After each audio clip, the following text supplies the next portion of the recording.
आज की इस दिव्य सत्संगी श्रृंखला जिसका नाम है प्रश्न से प्रेरणा तक, हम सभी के परम सानिध्य से पूज्य गुरुदेव आज उनका सानिध्य हमें प्राप्त हो रहा है और हमारे सौभाग्य से आज उनके श्रीमुख से हमें हमारे सभी के प्रश्नों के उत्तर हमें प्राप्त होंगे। पूज्य गुरुदेव, आज का प्रश्न है, सर्वेश यादव जी हैं फतेहपुर उत्तर प्रदेश से। मन ही मन में इष्ट देव का नाम लेते रहना नाम जप की श्रेणी में आता है या नहीं? कृष्णाय वासुदेवाय हरये परमात्मने प्रणतः क्लेशनाशाय गोविंदाय नमो नमः। अजपा जप कहते हैं इसको।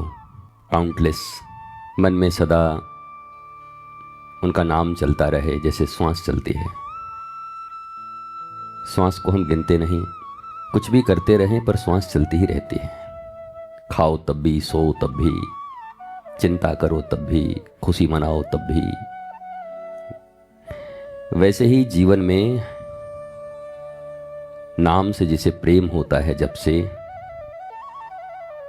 और वैराग्य और अभ्यास जिसका पक्का हो जाता है, तो बिना किसी के सहारा के अनवरत जैसे तेल की धारा टूटती नहीं है, वैसे ही नाम जप चलता रहता है और इसको नाम जप ही कहते हैं, अजपा जप। राधा रानी आप पर कृपा करें कि आपका जप ऐसा ही चलता रहे। गुरुदेव अरुण प्रताप जी बरेली से हैं। आपका प्रश्न है, गुरुजी साधक की साधना के समय यदि बुद्धि भटकाव डाले तो उसे किस प्रकार शुद्ध करना चाहिए? साधक की साधना के समय बुद्धि भटकाव डाले,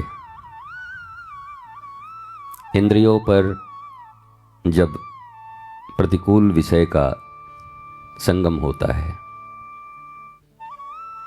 आँख, कान, नासिका, त्वचा, शब्द, स्पर्श, रूप, रस, गंध जहाँ से लिए जाते हैं, तो बुद्धि में भटकाव तो आएगा ही। जब इंद्रियां कुछ देखेंगी जो नहीं देखना चाहिए, जब कान वो सुनेंगे जो नहीं सुनना चाहिए, जब जिह्वा वो लेगी जो नहीं लेना चाहिए, और जिह्वा वो बोलेगी जो नहीं बोलना चाहिए, तो बुद्धि तो भटकेगी ही। तो प्रयत्न करें कि इंद्रियों को अनुकूल विषय मिले, ईश्वर के अनुकूल विषय, श्रेष्ठता, सत्य, प्रेम, करुणा, भक्ति, ज्ञान के अनुकूल विषय उसको मिले, सब्जेक्ट।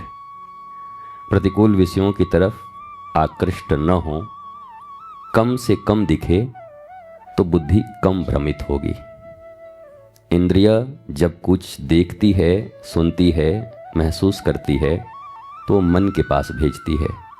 मन उसमें लिप्त हो जाता है और कहता है मुझे ये चाहिए, चाहिए, चाहिए, या इससे मुझे नफरत है, नफरत है, नफरत है, ये मेरे पास आना चाहिए, इसको मुझे मार देना चाहिए, इसको स्वीकार करना चाहिए, इसको दूर कर देना चाहिए।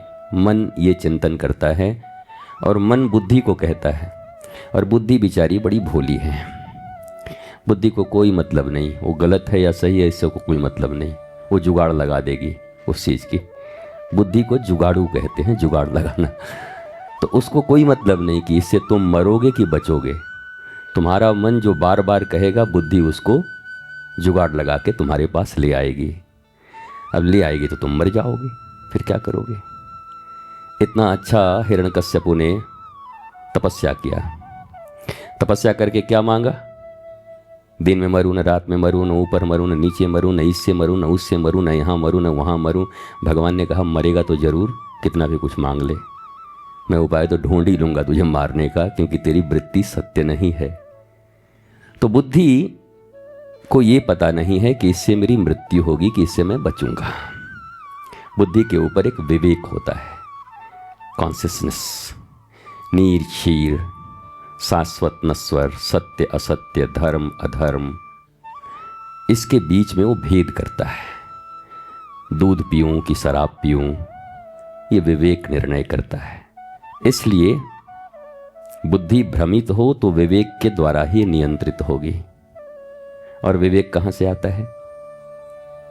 बिनु सत्संग विवेक न होई, राम कृपा बिन सुलभ न सोई।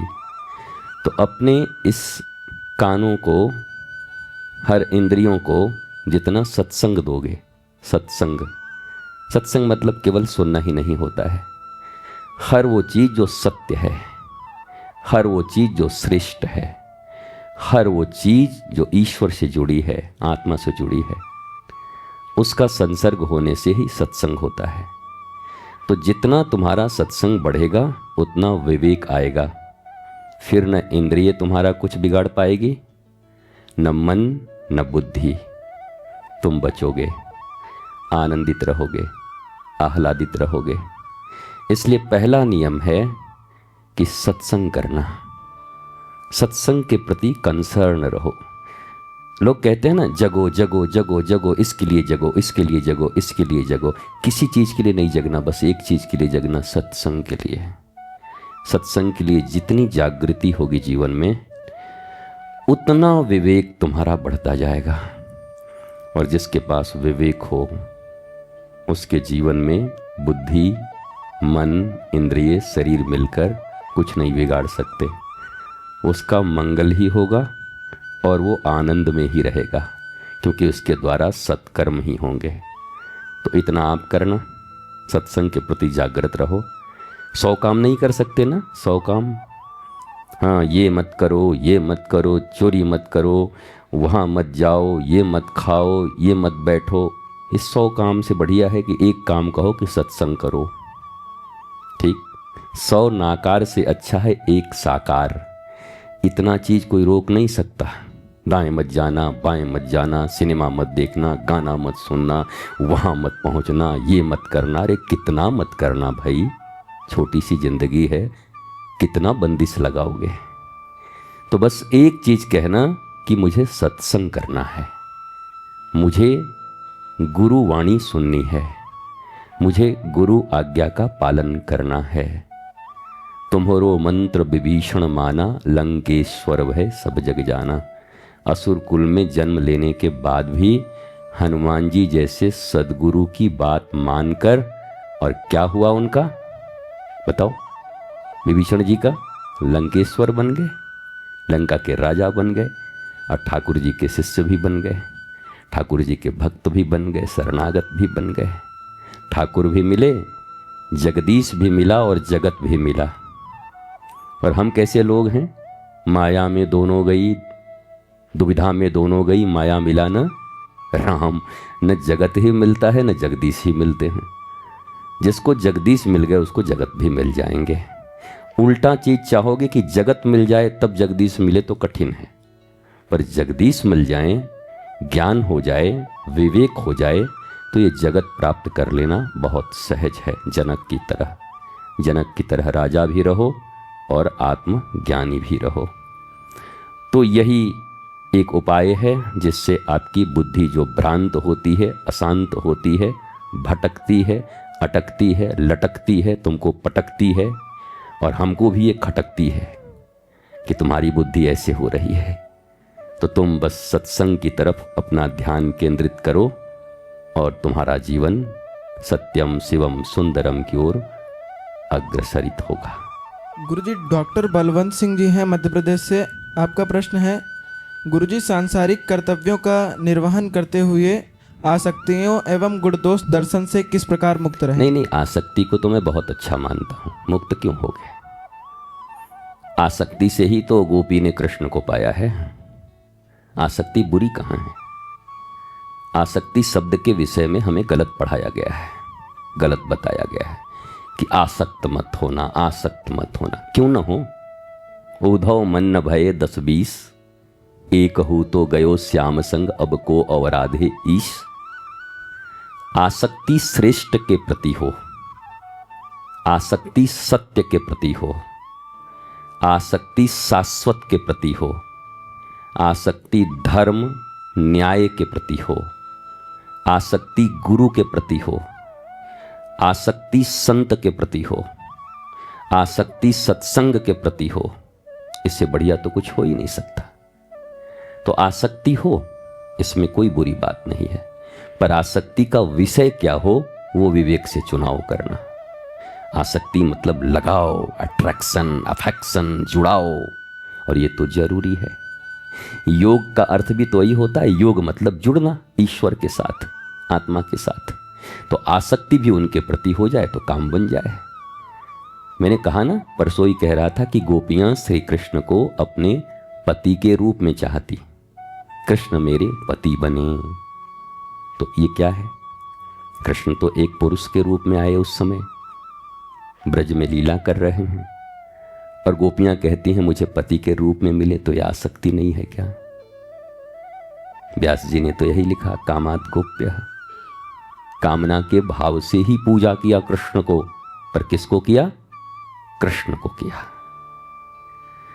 और कर्ण ने मित्रता निभाने के लिए साथ दिया दुर्योधन का। मित्रता निभाना अच्छी बात है कि बुरी बात है? बोलो, अच्छी बात है। तो कर्ण क्यों मारा गया? मित्रता ही तो निभा रहा था। अपनी प्रतिज्ञा को निभाना अच्छी बात है कि बुरी बात है? बोलो। तो भीष्म पितामह क्यों मारे गए? प्रतिज्ञा ही तो निभा रहे थे। दशरथ जी क्यों मरे, क्यों मृत्यु को प्राप्त हुए? प्रतिज्ञा ही तो निभा रहे थे। तो न प्रतिज्ञा बड़ी है, न वचन बड़े हैं, न आसक्ति बुरी है। विषय क्या है? कृष्ण से मित्रता निभा रहे हो सुदामा की तरह, या दुर्योधन से निभा रहे हो कर्ण की तरह? परिणाम तय हो जाएगा।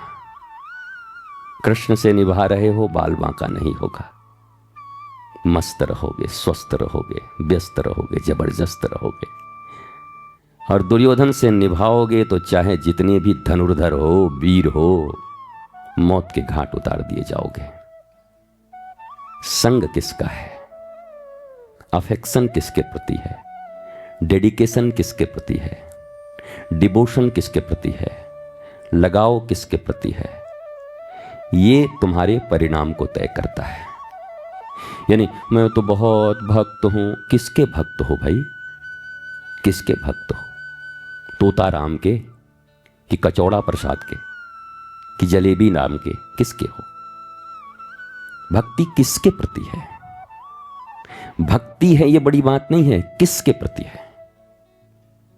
योग है, मेरी मित्रता है, मैंने वचन दिया है, किसको दिया है?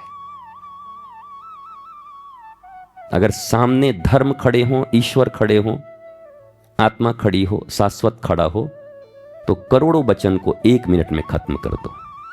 There is no promise. Promise तब तक अलाइव है जब तक तुम सत्य के साथ जुड़े हुए हो। तुम जैसे ही असत्य के साथ जुड़ोगे, कोई प्रॉमिस नहीं है, कोई वचन नहीं है, कोई जुड़ाव नहीं, कोई रिश्तेदारी नहीं, कोई मित्रता नहीं, कोई यारी नहीं। जैसे विभीषण ने किया, बोला भैया तुम अधर्म के साथ जुड़े हो, मान नहीं रहे हो, अब तुम्हारे साथ कोई रिश्ता नहीं। रावण का एक बेटा था प्रहस्त, उसको भी लगता था रावण ठीक नहीं कर रहा, पर वो जो बोला लेकिन क्या करूं, पिता का वचन तो मानना चाहिए। पर वो भूल गया कि वचन तो धर्म की ही माननी चाहिए, सत्य की ही माननी चाहिए, ईश्वर को ही मानना चाहिए, आत्मज्ञान को ही मानना चाहिए। इसलिए हनुमान जी जैसे सद्गुरु के मिलने पर विभीषण ने अपना मार्ग बदल दिया। आप भी जीवन में सदा चुनाव किया करिए। कई बार आपसे गलत निर्णय हो जाते हैं। आप मित्रता निभाते निभाते कृष्ण का विरोध कर दे रहे हो। हमारा तो फास्ट फ्रेंड है, फास्ट फूड बन जाओगे, खा जाएगा कोई किसी दिन, 2 ही मिनट में खत्म हो जाओगे। कृष्ण के विरुद्ध कोई मित्रता नहीं है किसी से। कृष्ण के विरुद्ध खड़े व्यक्ति से मेरा कोई रिश्तेदारी नहीं। कृष्ण के विरुद्ध खड़े किसी वस्तु, किसी व्यक्ति, किसी परिस्थिति से मेरा कोई लगाव नहीं है। और कृष्ण का अर्थ है सच्चिदानंद, ज्ञान, आनंद, प्रेम, सत्य। बस इतना ही तो धर्म है, इतना ही तो आध्यात्म है। तुम क्या सोचते हो इतने मोटे मोटे ग्रंथ तुम पढ़ पाओगे? तुमसे क्लास की किताबें नहीं पढ़ी जाती ठीक से, चोरी करके नंबर लाते हो, तब जाकर कहीं पास हो पाते हो। बड़ी मुश्किल से पैसे उसे दे करके अपना फर्स्ट डिवीजन ले आते हो। तुम्हारी तो ये हालत है। इतनी पतली किताबें तुम नहीं पढ़ पाते, और शास्त्र इतना है कि तुम्हारे खानदान को तराजू पे रख दिया जाए एक तरफ, और एक तरफ शास्त्र रख दिए जाएं, तो तुम्हारा खानदान ऊपर उठ जाएगा, शास्त्र भारी पड़ जाएंगे। तुम अकेले नहीं, पढ़ोगे कैसे? और पढ़ के फिर समझोगे कैसे? आत्मसात कैसे करोगे? इसलिए इतना ही है, सूत्रवत। गुरु सदा सूत्र देता है। कितना है? विवेक से चुनाव करना, बस। कामना हो चलेगा, लगाव हो चलेगा, मित्रता हो चलेगा। ताली भी और गाली भी दोनों गोपियां कृष्ण को ही देती थी, दूसरों को नहीं देती थी। उनको गाली भी देने का मन करे तो ठाकुरे को गाली दे देती, गए काले कलूटे भावरे। वो दूसरे को गाली नहीं देने जाती किसी को। उनका सारा संबंध ही श्री कृष्ण के साथ है। उनकी सारी वृत्तियां श्री कृष्ण के लिए हैं। वो प्रातः से उठती हैं और जब तक सोती हैं, और स्वप्न में भी उनके लिए कृष्ण ही होते हैं। उनके विचारों में कृष्ण चलते हैं। बादल देखकर दौड़ पड़ती हैं, कृष्ण आ गया। दाल में जीरे देख करके जीरा कोई डाल दे तो बोला यही काला कृष्ण है। रोटी थोड़ी जल जाए तो बोले यही कृष्ण है। श्यामा तुलसी को देखें तो बोले यही कृष्ण है। और ऐसा नहीं कि सिर्फ काला ही देख के याद आते हैं, कहीं पर सोना देख लें तो बोला यही राधा कृष्ण है। तब तक कांचन गौरांगी किशोरी जी साथ में है। काले के ऊपर में पीला, नीले के ऊपर में पीला पटका। तो उनके हर क्षण, उनका हर पल, उनकी मनोवृत्ति ऐसी बनी है कि उनको कृष्ण ही दिखते हैं। कृष्ण के मित्र हमारे मित्र, और कृष्ण के शत्रु हमारे शत्रु। गोपियों का बस इतना ही सिद्धांत है, और तुम भी इतना ही सिद्धांत रखो। बड़े से बड़े रिश्ते पल भर में त्यागे जा सकते हैं। जैसे मीरा ने पूछा, किससे पूछा? गोस्वामी तुलसीदास से। क्या करूं, घर वाले परेशान करते हैं। अरे बोला थोड़ा एडजस्ट कर ले। फिर पत्र लिखा, वो बहुत परेशान कर रहे हैं, भजन नहीं करने दे। अरे बोला थोड़ा एडजस्ट कर ले मीरा, सब हो जाएगा।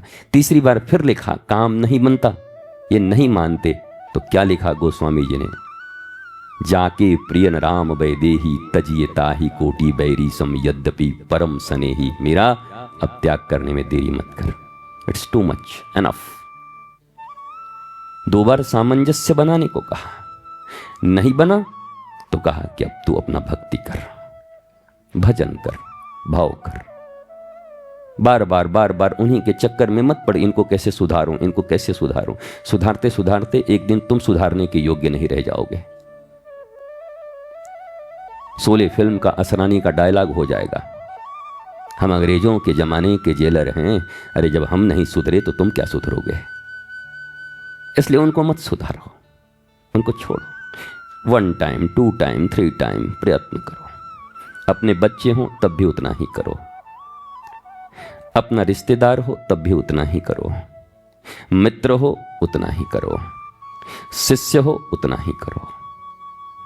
भगवान भी तो भगवान है ना।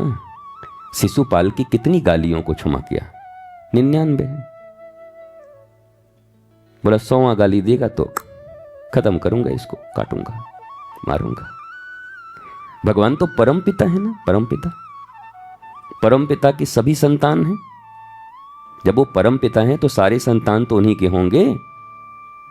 तो वो भी एक सीमा पर आकर फिर छोड़ देते हैं कि ये तुम्हारी मर्जी, तुम्हें जो करना है करो। पर तुम भी विवेकपूर्ण निर्णय लेते रहो। और विवेक के लिए मैं फिर बार बार कहता हूं, 30 सेकंड की श्वास छूट जाए तो चलेगी, पर सत्संग न छूटे। एक वक्त का भोजन छूट जाए शरीर का तो दुबले नहीं हो जाओगे। एक वक्त में कितना किलो कम होता होगा? कभी देखे हो माप के? एक आक वक्त आदमी नहीं खाते तो 5 बार अपनी कलाई देखता है ऐसे कर। हे भगवान, ऐसा लगता है कि उसमें पूरा एक ही मिनट में ऐसे बन जाओगे। कुछ नहीं होता, कुछ नहीं होता। हमने लगातार 12 महीने तक, 1 वर्ष तक, केवल दिन भर में 24 घंटे में एक बार एक जूस फल का इतना सा लेकर ट्राई किया। 22 दिन तक बिना जल बिना कुछ लिए ट्राई किया। कुछ कम नहीं होता, कुछ भी नहीं होता। वो ऊर्जा लेने की कला अगर शरीर जानती है तो ऊर्जा तो सूर्य में भी है। उस सूर्य से ही तो सारी ऊर्जा बन रही है। सोलर एनर्जी वो तुम्हारे भी काम आती है।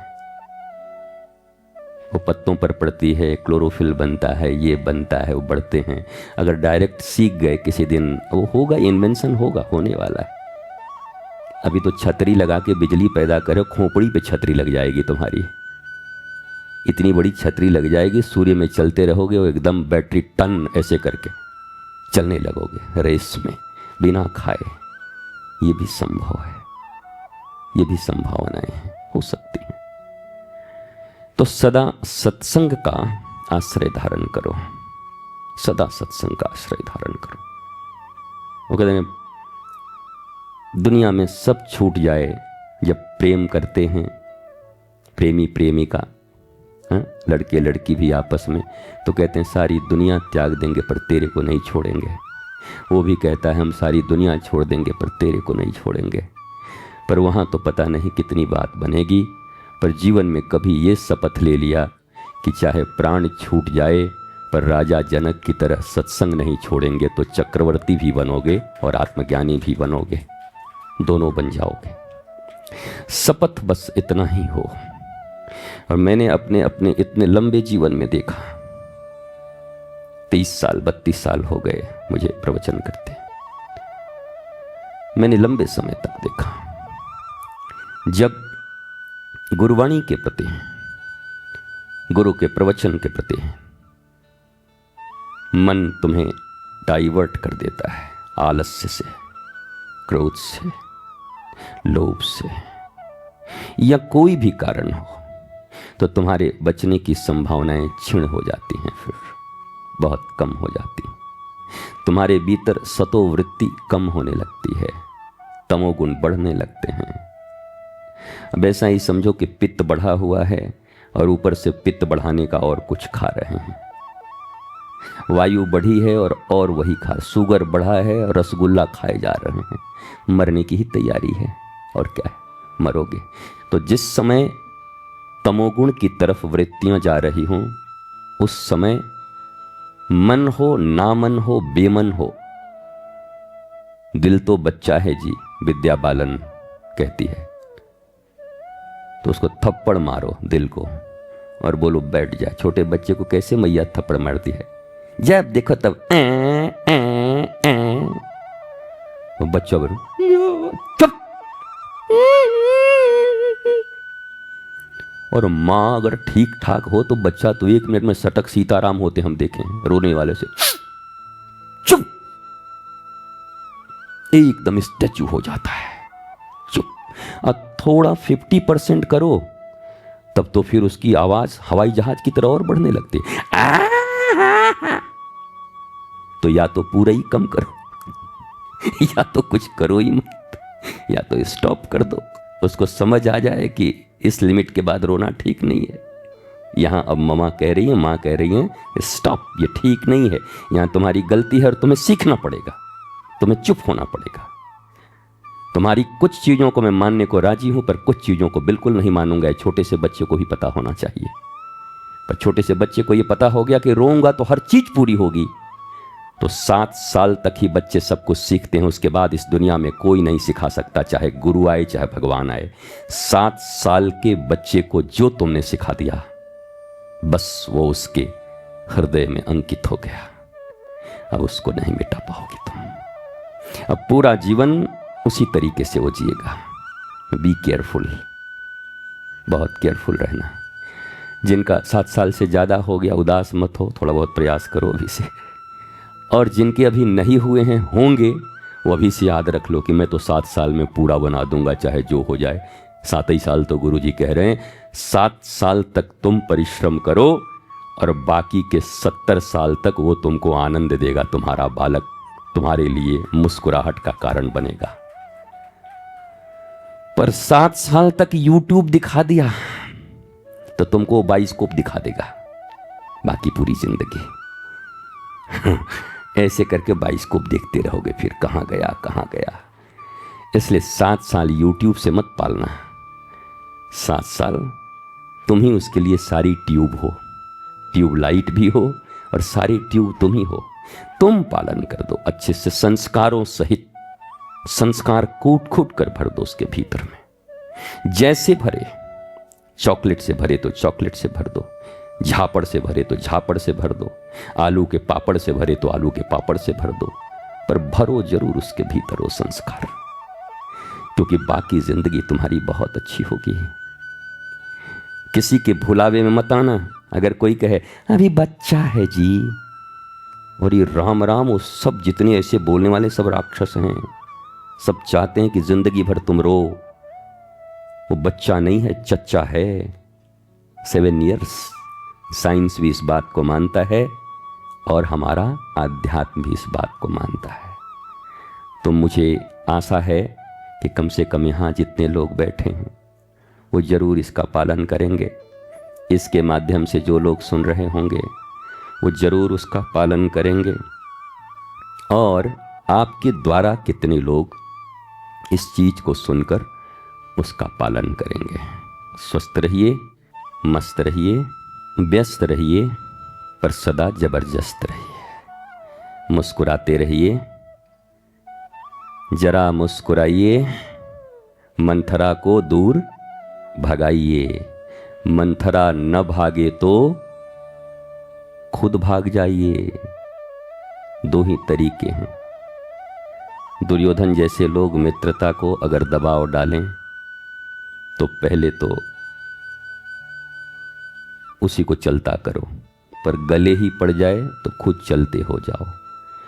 और बातचीत करने के क्रम में अगर कोई असर पड़ गया हो भीतर में तो इंतजार मत करना। बीज पड़ गया है तो बढ़ भी सकता है। इसलिए तुरंत सद्गुरु के शरण में आइए।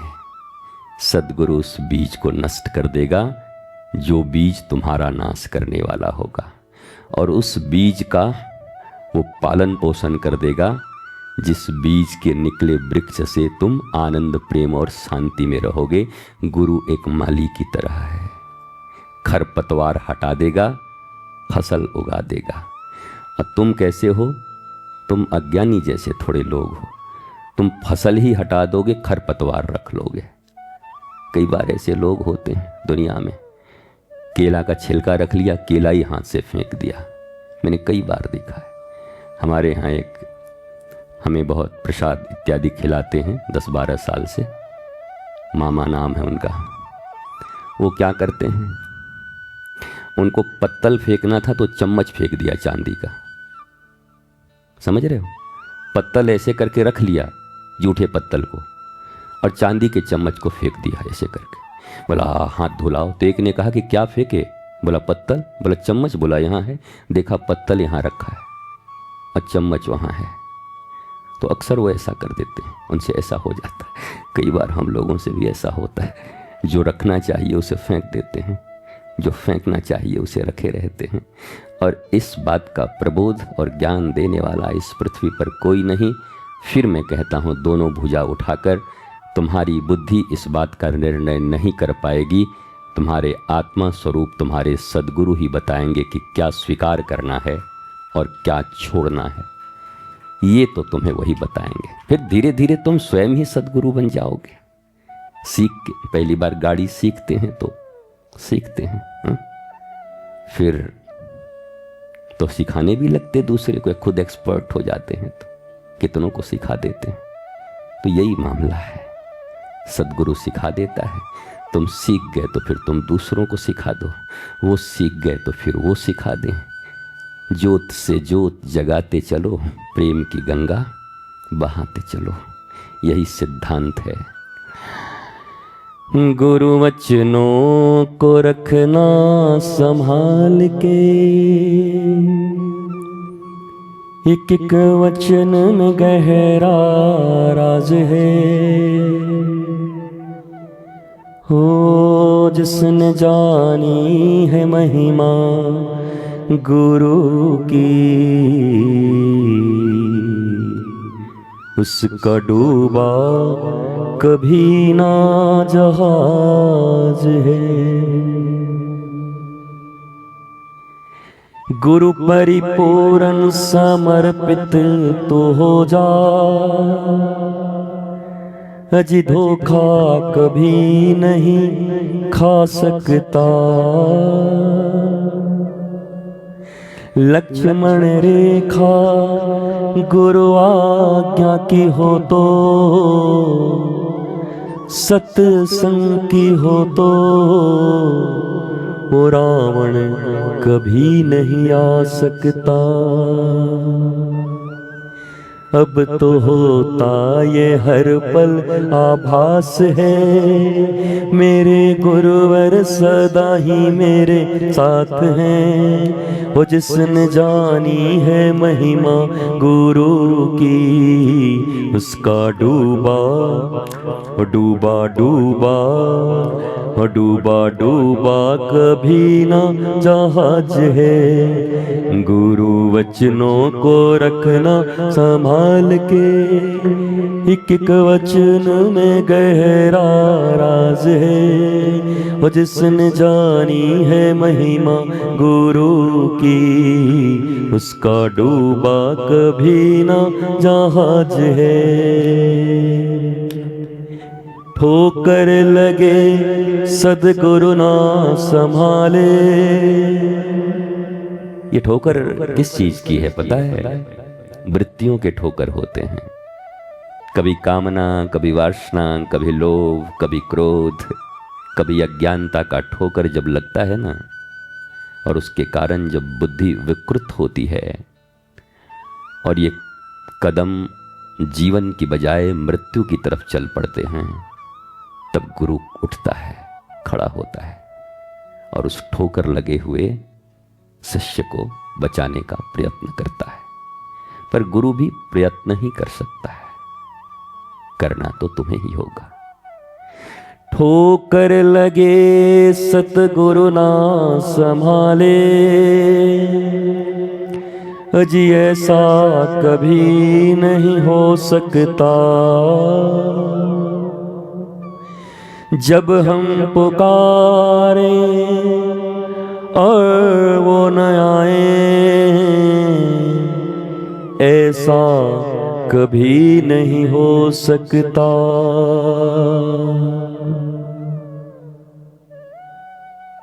उनके हाथों में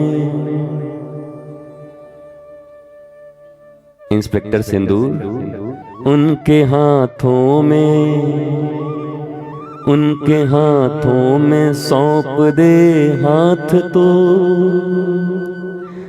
वो तो अंग संग तेरे साथ हैं।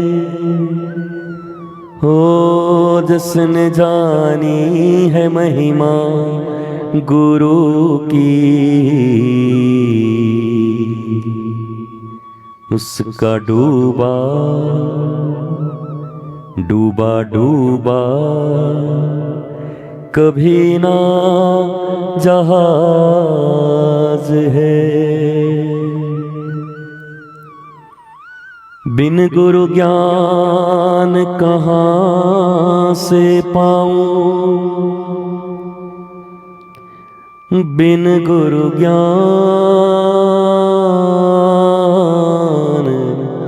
कहाँ से पाऊं।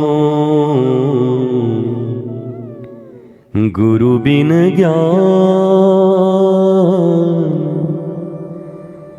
गुरु बिन ज्ञान कहाँ से पाऊं।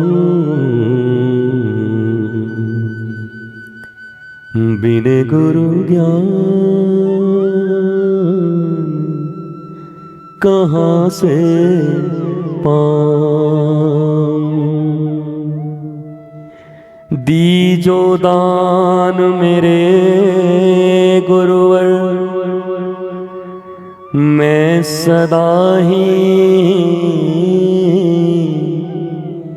तेरो गुण गाऊं। गुरु बिन ज्ञान कहाँ से पाऊं, कहाँ से पाऊं। ओ राधा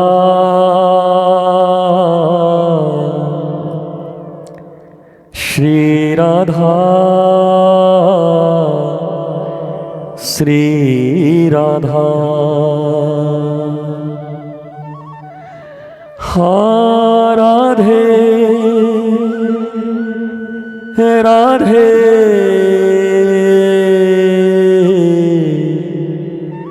हा राधे हा राधे।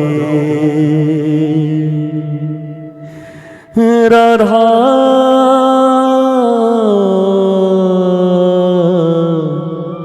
राधा राधा श्री राधा श्री राधा।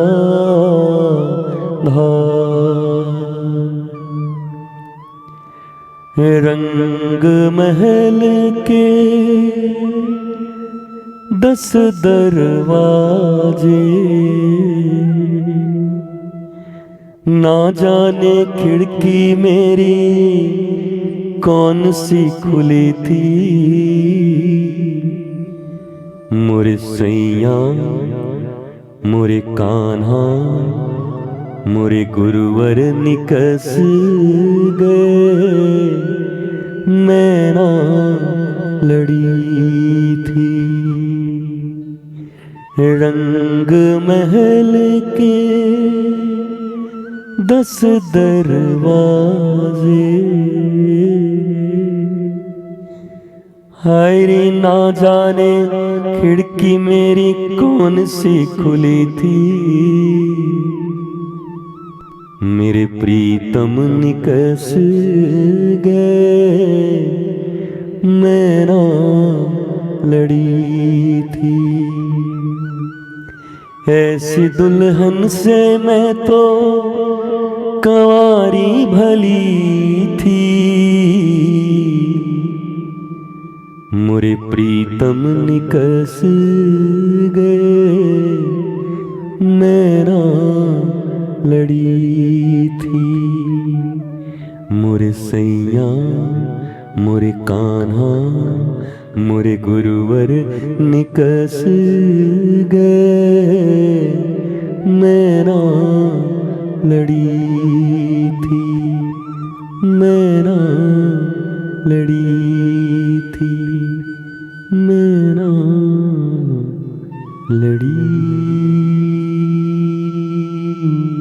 थी। ये रंग महल है, शरीर, इसमें 10 दरवाजे हैं। अगर कोई खिड़की खुली रह गई तो परमात्मा निकल जाता है। दशरथ जी के वचन की खिड़की खुली थी, राम जी वहीं से निकल गए और प्राण भी चले गए। इन 10 इंद्रियों के द्वार पर गुरु आज्ञा, गुरुवाणी और सत्संग बिठाना, पहरेदार के रूप में कि गलती से खुली भी रह गई तो फिर सत्संग रूपी पहरेदार है। ठाकुर जाने लगेगा तो अरे ठाकुर कहाँ, चलो अंदर चलो, अभी तुमको बाहर नहीं जाना। फिर कहते हैं ऐसी दुल्हन से तो मैं कंवारी ही भली थी। गुरु की सन्निधि हुई, गुरु का दीक्षा हुआ, गुरु की वाणी सुनी, उसके बाद भी बुद्धि भ्रष्ट हो गई, उसके बाद भी पतित हो गए। उसके बाद भी दुर्योधन प्रिय लगता है, उसके बाद भी शकुनी, मंथरा, पूतना और न जाने कौन कौन अच्छे लगते हैं। तो इसलिए भजन कहता है कि ऐसी दुल्हन से मैं तो कंवारी ही भली थी, नहीं लेते दीक्षा तो ज्यादा अच्छा था, नहीं जुड़ते तो ज्यादा अच्छा था। जुड़ के भी, मिल के भी, पावन पवित्र वाणियों के श्रवण के पश्चात भी दुर्बुद्धि, कुबुद्धि, दुर्मति, कुमति हमें खींच ले जाती है उधर। तो ऐसे कहा गया कि कंवारे ही अच्छे थे, फिर तो कई को फिर जुड़े थे। इसलिए सदा ध्यान रखना, खिड़कियों पर निगाह रखना, प्रीतम को जाना नहीं चाहिए, प्रीतम को रोक कर रखना अपने भीतर। आनंदित रहिए, मस्त रहिए।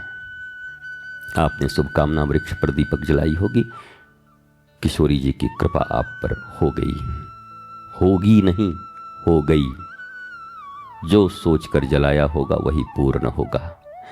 और यहां जो गुरुवाणी के, गुरु आज्ञा के और ये सत्संग के दीपक अभी हृदय में जले हैं, ये तो तुम्हारे जीवन के सारे अंधकार, अहंकार और जो भी चीजें तुम्हें दुख देने वाली होंगी उसको तत्क्षण जलाकर भस्म कर देगा। तुमसे ऐसे कर्म ही नहीं होंगे कि तुम्हें कोई दुख पाना पड़े। मेरी यही प्रार्थना है कि ये विवेक सदा तुम्हारे भीतर जागृत रहे। तुम सबसे कट जाना, भले छूट जाए जमाना ये सारा, पर सत्संग का सहारा कभी नहीं छूटना चाहिए। नमन, बंदन, प्रणाम। ये लाडली निकुंज आपका है, श्री आनंदम आपका है। आते रहिए, आह्लादित रहिए, मस्त रहिए, नाचते रहिए, गुब्बारों को देखते रहिए। फोड़ने में आनंद आए तो फोड़ भी दीजिए दो चार, हाँ वो भी आनंद ले लीजिए, सब आपका है। पर सदा मुस्कुराइए, प्रसन्न रहिए। ईश्वर ने ये जीवन दुखी होने के लिए नहीं दिया। एक सुंदर गुलाब के फूल की तरह, कमल के फूल की तरह खिले रहो, मुस्कुराते रहो। यही तुम्हारे परमात्मा चाहते हैं। और इस कुर्सी पर या गद्दी पर बैठने वाला ये बंदा भी यही चाहता है। जो भी यहाँ आए, नाचता हुआ, गाता हुआ और मुस्कुराता हुआ जाए और सबको नचाए, सबको गवाए और सबको मुस्कुराहट प्रदान करे। इसी भाव से मैं ये सत्संग करता हूँ। प्रणाम, नमन, बंदन। फिर मिलेंगे।